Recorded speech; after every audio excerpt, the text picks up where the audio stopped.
واتساپ څنګه جوړ سو، چا جوړ کړی او کله یې جوړ کړی؟ زموږ او ستاسو د خلکو اکثره اوس فکر دا دی چې د واتساپ جوړونکی هم د فیسبوک جوړونکی دی چې مارک زبرګرګ نومیږي. خو دا فکر یا دا خبره ډېره غلطه ده، ځکه واتساپ په اصل کې جان کوم چې یو غریب کس و په اصل کې دا هغه جوړ کړي. د هغه د ژوند کیسه ډېره جالبه ده. اوس به ځینې خلک وایي یا ځینې ملګري به دا پوښتنه کوي چې د هغه د ژوند کیسه ولې دومره مهمه ده چې موږ باید واورو. د هغه کیسه په اخر کې څو درسونه او څو عبرتونه لري چې بیا په اخر کې د دغه کیسې څخه واورو. راځئ چې اول د دې کیسه واورو. زه بیا په لاندې کې درته وکړم، ډېره تفصیلي کیسه نه کوم لکه نورو کیسه چې کړې ده، خو صرف زموږ مقصود چې دی هغه د دې کیسې څخه عبرتونه اخیستل. هغه په اصل کې په روس کې د یوکراین په ایالت کې پیدا شوی و.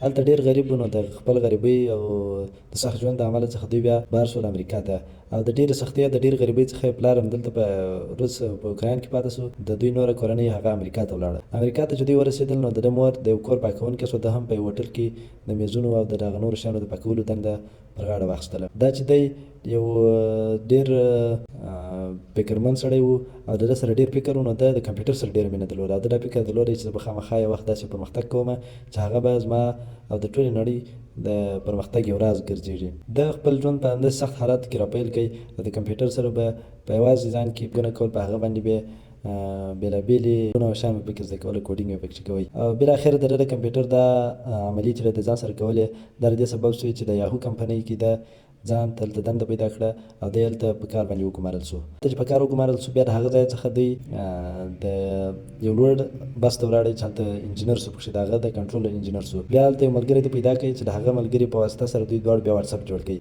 په 2009 کال کې دوی واتساپ جوړ کړي او تر 2014 تر 2015 کال پورې دا واتساپ بیا په دنیا کې ډېر مشهوره سو. خو البته افغانستان کې لا ډېر مشهوره نه و تر هغه وخت. نو دا د دوی هغه د واتساپ د جوړولو کیسه وه. خو دلته مهم هدفونه د دې څخه عبرتونه څه دي؟ هغه د دې څخه عبرتونه دا دي چې مسلمانان نن سبا په ډېر یو بد حالت کې راغلي، بالخصوص د مسلمانانو ځوانان. د دوی سره داسې یو د کمترۍ احساس دی چې هغه دوی د دنیا هغه تر ټولو مغلوبه او تر ټولو ضعیف قوم ګرځولی دی.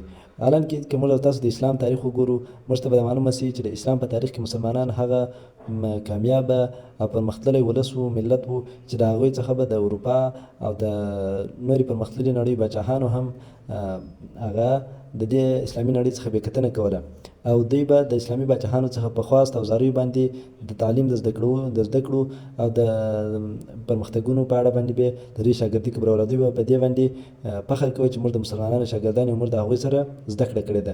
هغه وخت کې به په عربي چې چا زده وه د هغه لپاره ډېر لوی ویاړ و. او د مسلمانانو چې نن سبا د کم کلتور په هغه وخت کې و، پټکۍ تړل او داسې نور د کلتور دا په هغوی باندې د هغوی دپاره ډېر د فخر او د سرلوړۍ هغه علامې وې. خو نن سبا مسلمانان په ضعیف حالت کې دي. دا ټوله د دوی دا وجه چې دوی ذهني غلامان شوي دي. دوی یوازې فکر، ژړا، د واه هوی او دغو کارو ته بس کار ویلی دی.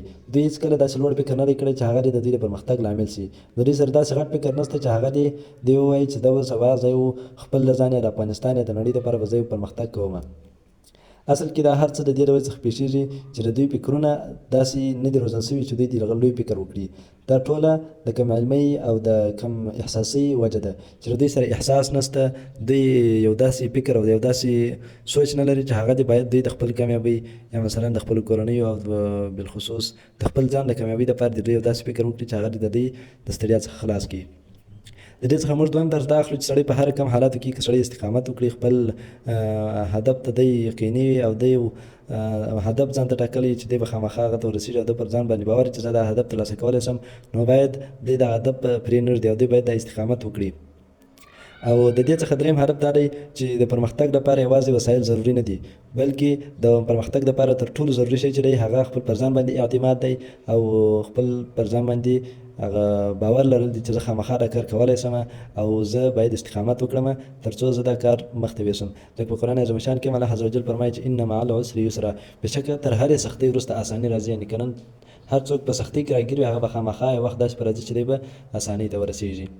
دا په هر بخش کې دا کېدلی شي. که یو سړی طالب العلم وي په دیني علومو کې، هغه تر لوړو پوړو پورې رسولی شي، او که څوک په بل بخش کې وي یا بل کار کوي، هغه هم ځان داسې درجې ته رسولی شي چې هغه د ده او د ده د ټولو خپلوانو او د ټولې نړۍ لپاره د پرمختګ ذریعه وګرځېږي. دا و د واتساپ د اصلي جوړونکي جان کوم د ژوند کیسه او د هغې څخه راخیستل سوي د عبرتونه چې موږ تاسو په خبر سولو. په راتلونکي ویډیو کې به انشاءالله د تعلیم په اړه باندې ویډیو جوړ کړو چې تعلیم څومره ضروري دی، د نن سبا زمانه او د نن نړۍ دا د تعلیم سره څومره تړلې ده او څومره تعلیم ورته ضروري دی.